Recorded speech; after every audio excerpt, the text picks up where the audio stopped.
Hi అందరికి ఎలా ఉన్నారు? అందరూ బాగున్నారా? అసలు ఇలాంటి వీడియో చేస్తాను అని అస్సలు అనుకోలేదు. ఎప్పటి నుంచో నాకు తెలుసు, కువైట్ లో జరుగుతున్న ప్రతి ఒక్క విషయం నాకు తెలుసు. అయినా కానీ ఎవరిష్టం వాళ్ళది, ఎవరి లైఫ్ వాళ్ళది. ఎందుకు మనం ఇలాంటి వీడియోస్ చెయ్యాలి, ఇలాంటి విషయాలు మనం ఎందుకు 10 మందికి తెలియచేయాలి అనుకునేవాడిని నేను. కానీ ఒక 5-6 మంది నాకు ఈ మధ్య కాల్స్ చేసి, అన్న మా భార్య ఇలా కువైట్ కి వెళ్లి 2 సంవత్సరాలు అయిపోయింది, ఇంతవరకు తిరిగి ఇండియాకి రాలేదన్నా. ఇండియాకి రమ్మని ఫోన్ చేస్తుంటే ఫోన్ మాట్లాడడం లేదు సరిగ్గా. ఒకవేళ ఫోన్ ఎత్తినా కూడా నేను రాను ఇండియాకు, నేను ఇక్కడే ఉండిపోతాను, నాకు మొగుడు వద్దు, పిల్లలు వద్దని ఇలా చెప్తుందన్నా. మా భార్యని ఎలా ఇంటికి తెచ్చుకోవాలన్నా నేను అని ఒకతను ఫోన్ చేయడము. ఇంకొకరైతే లేడీస్, అన్నా ఈ టిక్ టాక్ వల్ల మా జీవితాలే నాశనం అయిపోయినాయన్నా. మా మొగుడు ఇట్లా కువైట్ కి వెళ్లి ఈ టిక్ టాక్ మోజులో పడి అక్కడ ఒక అమ్మాయిని పెట్టుకొని ఇంటికి రాకుండా లాస్ట్ కి ఇప్పుడు మేము విడాకులు తీసుకునే కాడికి వచ్చేసామన్నా అని ఇంకొకరు. ఇట్లా చాలా మంది నాకైతే మెసేజ్ చేయడము, ఫోన్లు చేయడము జరుగుతుంది. అందుకనేసి ఈ వీడియో ద్వారా అయినా కనీసం కొందరైనా మారతారు. ఇప్పుడు ఎలాగో చెడిపోయిన వాళ్ళు చెడిపోయారు, కొత్త వాళ్ళు ఎవరైనా కువైట్ కు వస్తున్నా గానీ, ఆల్రెడీ కొత్తగా కువైట్ కు వచ్చిన వాళ్ళైనా గానీ కొద్దిగా ఈ టిక్ టాక్ దూరంగా ఉండి, ఈ సోషల్ మీడియా కొద్దిగా దూరంగా ఉండి కొద్దిగా మారుతారు అనే ఉద్దేశంతో ఈ వీడియో చేస్తున్నా. తప్పుగా ఎవరు అనుకోకండి. ఎవరి లైఫ్ వాళ్ళది, ఎవరి ఇష్టం వాళ్ళది. మనం ఏదైనా మాట్లాడినా కూడా నువ్వేం దిబ్బే నాకు చెప్పేది, నువ్వెవరు నాకు చెప్పడానికి రా, నా ఇష్టం నేను ఎలా అయినా తిరుగుతా, నా ఇష్టం నేను ఎక్కడైనా పోతా, ఎక్కడైనా ఉంటానని అంటారు మామూలే. అయినా కొందరన్నా మారతారనే ఉద్దేశంతో ఈ వీడియో అయితే చేస్తున్నా. ఈ వీడియో మాత్రం అందరూ లైక్ చేయండి. చాలా మంది వీడియోస్ చూస్తున్నారు కానీ లైక్ చేయడం లేదు. నిన్న కూడా ఒక వీడియో చేశాను, కువైట్ కి లేడీస్ ఎలా రావాలి, కువైట్ ఇళ్లలో పనులు ఎలా ఉంటాయి, కువైట్ ఇళ్లలోకి వచ్చిన తర్వాత మనం ఎలా ఉండాలి ఇక్కడ, ఇలాంటి విషయాలన్నిటి గురించి కూడా ఒక వీడియో చేశాను. ఆ వీడియోని ఇంకా ఎవరైనా చూడకనుంటే ఐ కార్డ్స్ ఇస్తా పైన క్లిక్ చేసి చూడండి. చాలా చాలా యూజ్ఫుల్ అవుతుంది. కొత్తగా కువైట్ కి వచ్చే ఆడవాళ్ళకు, కంపెనీల్లోకైనా బయటైనా ఇలాంటి దాంట్లోకి వచ్చే వాళ్ళకు చాలా యూజ్ఫుల్ అవుతుంది. ఇంకా మీకు ఎలాంటి డౌట్స్ ఉన్నా కూడా ఖచ్చితంగా కామెంట్ చేయండి. ఈ వీడియోని అయితే అందరూ లైక్ చేయండి. కొత్త వాళ్ళు ఎవరైనా చూస్తుంటే సబ్స్క్రైబ్ చేసుకోండి ఫ్రెండ్స్. ఒక బ్రదర్ అయితే ఒక 5 రోజుల క్రితం నాకు కాల్ చేశాడు. ఆ బ్రదర్ ఏడుస్తుంటే నాకే ఏడుపు వచ్చేసింది. వాళ్ళ వైఫ్ ని పంపించి 2 సంవత్సరాలు అయిందంట కువైట్ కి. వచ్చిన కొత్తలో ఒక 3-4 నెలలు బాగా ఫోన్ చేస్తూ పిల్లలతో, భర్తతో బాగా మాట్లాడేదంట. 3-4 నెలల తర్వాత ఫోన్ చేయడమే మానేసిందంట. అతను ఫోన్ చేస్తేనే ఫోన్ ఎత్తి మాట్లాడేది, లేదంటే ఫోనే చేయకుండా ఉండేది. ఆ విధంగా సంవత్సరం అయిపోయింది, 1.5 సంవత్సరం అయిపోయింది. లాస్ట్ కు ఆయన బండారం అనేది బయటపడింది. ఆయన ఇక్కడ ఏం చేసింది, టిక్ టాక్ అనే ఒక యాప్ ఉంటుంది. ఆ టిక్ టాక్ యాప్ డౌన్లోడ్ చేసుకుని ఆ టిక్ టాక్ లో వీడియోలు చేయడము, ఆ టిక్ టాక్ లో లైవ్లు పెట్టడము, ఆ లైవ్ లోకి వేరే వాళ్ళను గెస్ట్ గా తీసుకోవడము, వాళ్ళతో మాట్లాడడము, ఈ విధంగా ఏం ఫోన్ నెంబర్ వాళ్ళకు, వాళ్ళ ఫోన్ నెంబర్ ఏమో తీసుకొని ప్రేమ ప్రయాణం నడపడం అయితే జరిగింది. కొన్ని రోజుల తర్వాత ఆమెను ఎవరైతే ప్రేమించాడో అతను, నువ్వు ఆ ఇంట్లో ఉండకు, ఆ ఇంట్లోంచి నువ్వు బయటకు వచ్చేసేయ్, నువ్వు ఆ ఇంట్లో అసలు పని చేయొద్దు, నువ్వు ఆ ఇంట్లోంచి బయటకు వచ్చేసేయ్, మన ఇద్దరం బయట ఉండి బాగా పని చేసుకుందాం, బాగా డబ్బులు సంపాదించుకోవచ్చు అని చెప్పేసి ఆయనకి లేనిపోని మాటలు చెప్పేసి ఆ ఇంట్లోంచి పారిపోయి వచ్చేసేలాగా చేసేసినాడు. అప్పుడు ఆమె ఏం చేసింది, కువైట్ వాళ్ళు ఎవరు లేని సమయంలో ఆ ఇంట్లో నుంచి పారిపోయి వచ్చేసింది. వచ్చేసి సపరేట్ గా ఒక రూమ్ తీసుకుని రూమ్ లో ఉంటూ ఇద్దరు ఏదో పని చేసుకుంటూ, ఏమో ₹1 ఇంటికి డబ్బులు పంపించేదిలే, వాడు ₹1 డబ్బులు పంపించేదిలా, ఇక్కడే తిరుగుతూ చేస్తున్నారన్నా. ఇప్పుడు మా భార్యని ఎలా నేను ఇంటికి తెచ్చుకోవాలన్నా, నాకు ఒక సొల్యూషన్ చెప్పన్నానే నాకైతే ఫోన్ చేశాడు. మనం చెప్తే ఇన్ని వాళ్ళు ఎవరున్నారు,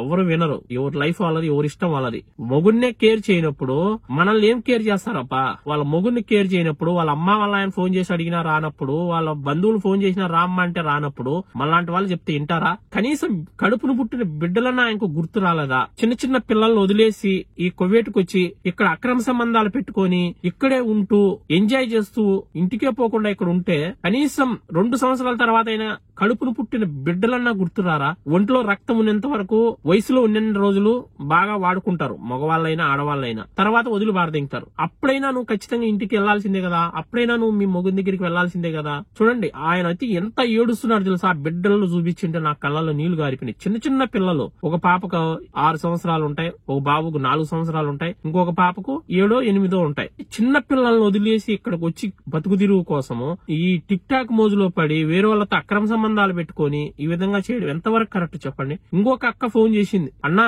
ఏంది నా కువైట్ ఇంత నీచంగా ఉన్నారు, కువైట్కి వెళ్లిన వాళ్ళు ఇంత దరిద్రంగా, ఏంటిన్నా ఈ సంబంధాలు, ఏంటిన్నా ఈ బుద్ధు, మేము విడాకులు తీసుకునే కాడికి వచ్చినామని ఇంకొకరు ఫోన్ చేశారు. ఇట్లా 3-4 నాకు ఫోన్లు చేసి మాట్లాడి, ఇక్కడికి వచ్చిన తర్వాత ఎవరైనా సరే టిక్ టాక్ ఎంత దూరంగా ఉంటే అంత మంచిది. ఇండియాలో టిక్ టాక్ లేదు కాబట్టి మీకు తెలియదు ఇక్కడ జరిగే విషయాలు. అసలు అంత దరిద్రంగా టిక్ టాక్ చేస్తున్నారు.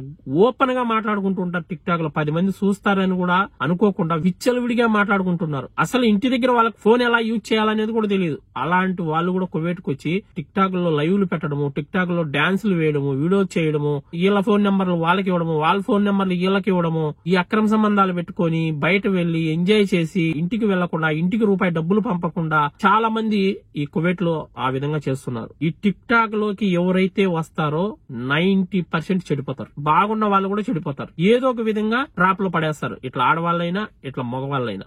ఒక ఆడది వాళ్ళ మొగుడిని ఎందుకు పంపిస్తారు కువైట్కి, మగోడు వాళ్ళ భార్యని ఎందుకు పంపిస్తారు కువైట్కి? ఏదో ఒక రూపాయి సంపాదించుకొని మనం ఒక ఇల్లు గూడో కట్టుకొని మన బిడ్డలను బాగా చదివించుకొని మనకున్న అప్పులు తీర్చుకోవడానికి ఇంత దూరం పంపిస్తారు. ఇక్కడికి వచ్చిన తర్వాత ఇంటి దగ్గర మొగలను మర్చిపోయి, పిల్లలను మర్చిపోయి ఇక్కడ అక్రమ సంబంధాలు పెట్టుకొని విచ్చలవిడిగా తిరుగుతూ డబ్బులు ఒక రూపాయి ఇంటికి పంపించకుండా, కొందరైతే మొగుడు పిల్లలాగా రూములు తీసుకొని సపరేట్ గా రూముల్లోనే ఉంటూ ఎంజాయ్ చేస్తూ వీళ్ళ జీవితం వీళ్ళు గడిపేస్తా అంటే ఇంటి దగ్గర బిడ్డలు ఆడికి పోవాలా, మొగుడు ఆడికి పోవాలా, పిల్లలు ఆడికి పోవాలా. 2 సంవత్సరాలు 3 సంవత్సరాలు కూడా ఇళ్లకు వెళ్లకుండా ఇక్కడ ఇలాంటి అక్రమ సంబంధాలు పెట్టుకొని ఈ విధంగా చేస్తుంటే ఎంతో మంది జీవితాలు రోడ్డును పడినాయి. ఇంటి దగ్గర మన ఇండియాలో ఎంతో మంది కుటుంబాలు రోడ్డును పడినాయి ఈ టిక్ టాక్ వల్లే. నిజంగా మీకు తెలియదు, ఇండియాలో టిక్ టాక్ యాప్ ఓపెన్ కాదు కాబట్టి మీకు తెలియడం లేదు.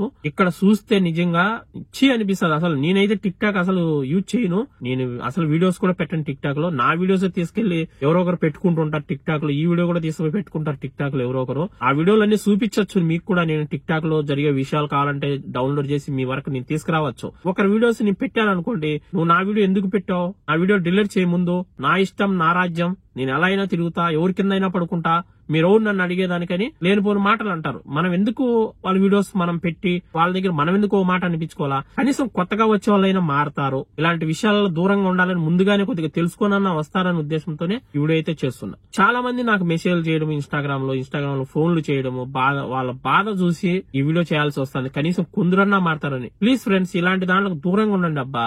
మగవాళ్ళైనా ఆడవాళ్ళైనా వయసులో ఉన్నంత వరకే వాడుకుంటారు. మనకు వయసు తగ్గిన తర్వాత అస్సలు పట్టించుకోరు. మళ్ళీ ఖచ్చితంగా కుటుంబం చెంతకు మనం చేరాల్సిందే. ఎప్పటికైనా మన సత్య వరకు మన భార్య మన తోడు ఉంటుంది, మొగుడే సత్య వరకు తోడు ఉంటాడు. ఇదొకటి ఆడవాళ్ళైనా మగవాళ్ళైనా గుర్తు పెట్టుకొని ఉండండి ఫ్రెండ్స్. ఎవరైనా సరే ఆ వీడియోస్ చూశారనుకోండి, నిజంగా ఇది ఇంతకు ఆడదేనా, ఇంతకు ఇటు మొగోడేనా, ఏంద్రా స్వామి ఇట్లా మాట్లాడుకుంటున్నారు టిక్ టాక్, ఎంత ఓపెన్ గా మాట్లాడుకుంటున్నారు, గలీజ్ మాటలు అవన్నీ నేను చెప్పలేను. అంత దరిద్రంగా మాట్లాడుకుంటూ ఉంటారు. కొద్దిగా మారండి. మనం వచ్చింది దేనికి ఇక్కడికి? మనం ఏదో ఒక రూపాయి సంపాదించుకోవడానికి వచ్చాం. మన పని ఏంటో, మనం ఏదో 10 నిమిషాలు ఇంటికి ఫోన్ మాట్లాడుకున్నామా, లేదా సెలవు ఉన్న రోజు ఏదో అట్లా మాల్యాకి వెళ్ళామా, లేదా మన ఫ్రెండ్స్ దగ్గరికి వెళ్ళామా, ఏదో మనకు కావాల్సిన వస్తువులు తీసుకున్నామా, సైలెంట్ గా మళ్ళీ మనం పనిచేస్తున్న ఇంటికి మనం వచ్చేసినామా, ఇలానే ఉండాలి. గానీ ఇలాంటి తప్పులన్నీ చేయాలనుకున్న వాళ్ళు, ఇలాంటి అక్రమ సంబంధాలు పెట్టుకొని ఇలాంటి తప్పులు చేయాలనుకున్న వాళ్ళు ఇంత దూరం ఎందుకు రావాలా? ఇండియాలో ఉండి చేసుకోవచ్చు కదా, ఇండియాలో చేసుకోకూడదా? ఇక్కడికి వస్తే ఎవరు పట్టించుకోరు, మనకెవరు అడ్డం లేదు, ఎవరు చూడరేమో, మన ఇష్టం మన రాజ్యం. అదొక మైకంలో, అదొక మాయలో పడిపోయినట్టు పడిపోతారబ్బా. ఈ అమ్మ ఒకరినొకరు చేతులు పట్టుకొని వెళ్ళడం, మొగుడు పిల్లలు కూడా వెళ్ళరా మాదిరిగా మాల్యాలో చూస్తే నిజంగానే మొగుడు పిల్లాలా అనిపిస్తుంది. ఒకరొకరు చేతులు పట్టుకొని వెళ్ళడం, ఒకరి భుజాలపైన ఒకరు చేతులు వేసుకొని వెళ్ళడం, అబ్బబ్బా వాళ్ళ స్టైలు వాళ్ళు ఓరి అమ్మ. నీకెందుకు రా స్వామి ఎన్ని అనుకోవచ్చు. బాధేసి వీడియో చేస్తున్నా. చాలా మంది నాకు ఈ వీడియో చెయ్యన్నా అని చాలా రోజుల నుంచి అడుగుతున్నారు. అయినా కూడా నేను చేయలేదు. కొందరన్నా మారతారనే ఉద్దేశంతో ఈ వీడియో అయితే చేశాను. ఏదైనా తప్పు మాట్లాడుంటే క్షమించండి. ఈ వీడియోని అయితే లైక్ చేయండి ప్లీజ్. అందరూ చూడాలి ఈ వీడియో. 10 మందికి వీడియోని షేర్ చేయండి. మీకు చాలా మంది గ్రూపులు ఉంటాయి, ఫేస్బుక్, ఇన్స్టాగ్రామ్ ఉంటుంది. ఎక్కడైనా సరే షేర్ చేసి సపోర్ట్ చేయండి ఫ్రెండ్స్. మరొక మంచి వీడియోతో మళ్ళీ కలుసుకుందాం. అందరికి బై ఫ్రెండ్స్. జై హింద్.